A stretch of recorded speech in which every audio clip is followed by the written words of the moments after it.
Merci Grégoire. Christophe Alcos, donc je suis professeur à l'université à Lyon. C'était vraiment très intéressant et très synthétique comme présentation. Merci beaucoup, Julia. Alors attends, on va traduire en même temps, donc tu fais des phrases courtes et comme ça Elisabetta va pouvoir te traduire. Oui. Allora, appunto, Cristoforo è professore all'Università di Lione, ti ringrazio moltissimo per la tua presentazione molto chiara e sintetica.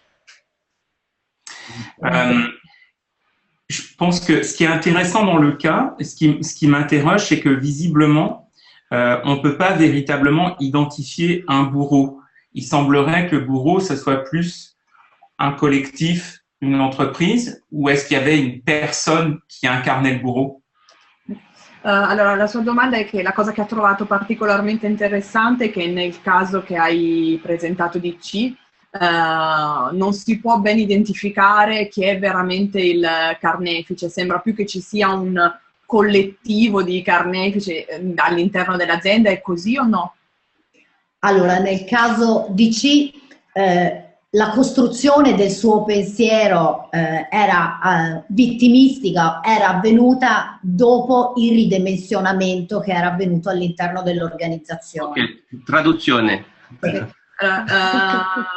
Julia, elle dit que sa position des victimes de Chi, ça est né avec le redimensionnement de l'entreprise par la multinazionale.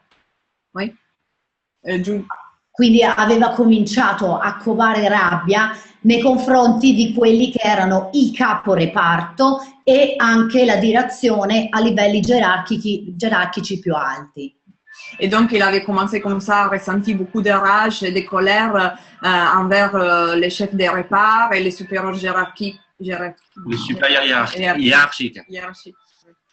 Quindi nel suo caso c'era stata una ridefinizione di ruolo effettiva, réelle. Ok, donc dans ce cas, effectivement, il y a eu une réorganisation de son rôle qui était réelle. Ma ha cominciato a costruire attraverso la sua rabbia un pensiero ossessivo e paranoico per cui dopo ha inquinato completamente tutte le relazioni. Mais donc il a comme ça commencé à construire dans sa tête une pensée obsessionnelle et paranoïaque de colère qui comme ça a pollué toutes les relations. Che a un certo punto si sono deteriorate completamente. Et ça a complètement empiré toutes les relations. Il fatto che lui non avesse titoli ma fosse cresciuto solo attraverso l'esperienza. Et le fait que lui, il avait grandi dans l'entreprise seulement pour sa expérience et ses compétences et pas pour des titres. L'ha fatto sentire la vittima predestinata.